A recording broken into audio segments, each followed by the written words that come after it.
Pre-framing your content. Now in his book, .com Secrets, Russell Brunson talks about pre-framing your content to get your viewers and your readers in the right frame of mind when they actually go over there. Now, he talks about how a click on a website isn't the same for everyone. Now, he was talking about how, from time to time we probably all get our haters, but if somebody wrote a blog article about you saying that you were the worst blog writer ever, or you were the worst fiction writer ever, or that you were a con man or woman or whatever, but they were totally painting you in a negative light, when somebody maybe out of curiosity clicks on the link on the bottom of that blog article to go over to your blog to find out what you're really like, they are going to come over with that kind of preconceived idea of what you're like, and it's going to be that they are pre-framed by that article that they had read.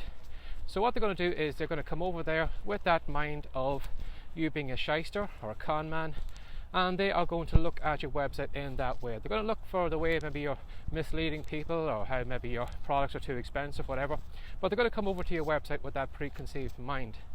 Now again, you could have somebody who maybe writes a glowing testimonial about you, someone who maybe you've helped maybe lose weight or train their dog or whatever it is, or you've entertained them or whatever, or educated them.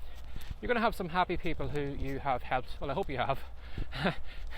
If you aren't helping somebody like that, maybe it's time about going and trying to find them. Now, if somebody writes a glowing article about you, by the time someone comes to the end of that article and clicks on that link, when they do go over to your site, they are going to come over to your site with a different opinion about you, and because of that, they are going to be pre-framed to see you as a helpful person, someone who knows what they're talking about, that your products are great or whatever, but they're going to come over there with a positive mind, and they're probably going to take actions on that because they have been pre-framed that way.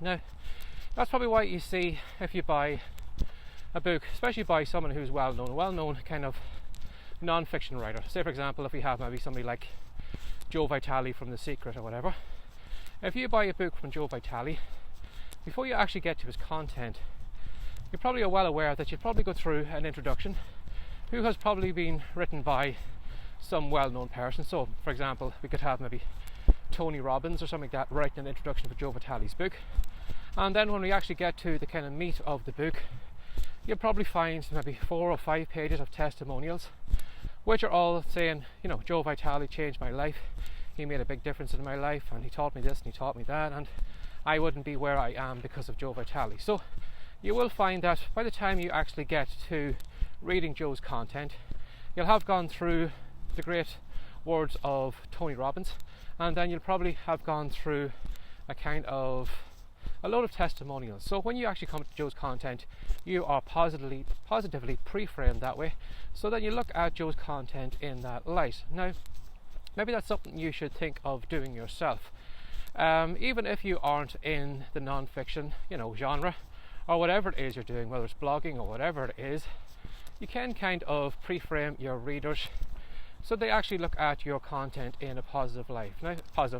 Now, what you could do is, if you wanted to, maybe on a blog, if you are gathering testimonials or you are gathering, great comments from your readers or your buyers or whatever, why not sprinkle those through your blog page?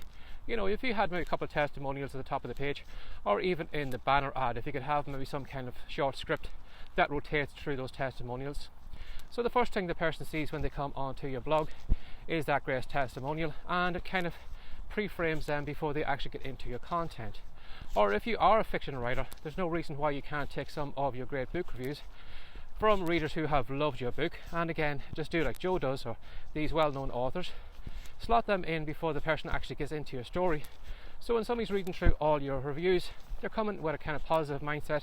They know that they have a good book ahead of them, and they'll read it that way. And again, as I said, you are kind of giving them a positive introduction before they actually get into your content.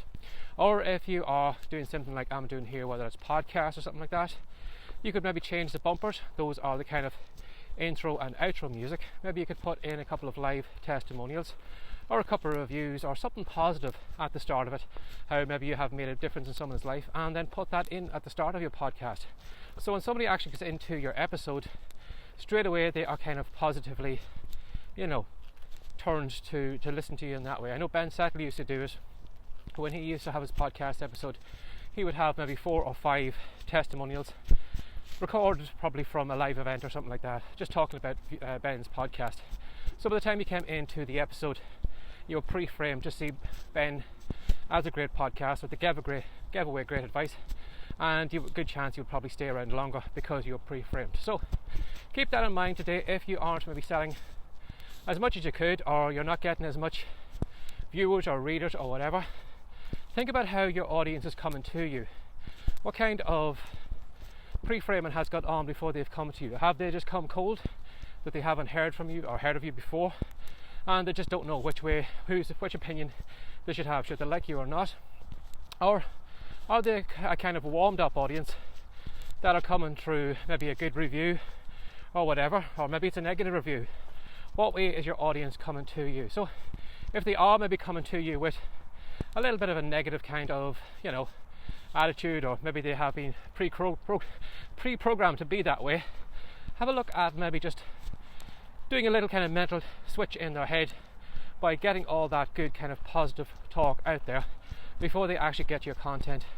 And you never know, you may sway them in your direction. So have a look at what you're doing today. Is there any way you can pre-frame your content so that your reader or whatever will be more positive when they actually get into it, and that they will probably pay more attention to you and maybe take more action on the things that you're telling them to do, because so many other people have had great success with what you do. So as always, if you'd like to find more of this great content, do a search for WriteCome, WriteCome. And if you'd like to subscribe on the YouTube channel, if you click the bell or whatever YouTube is doing at the moment, or if you just click subscribe on your iPod machine, I will send all the next couple of episodes straight to you. So as always, have a great day. Take care. Bye bye.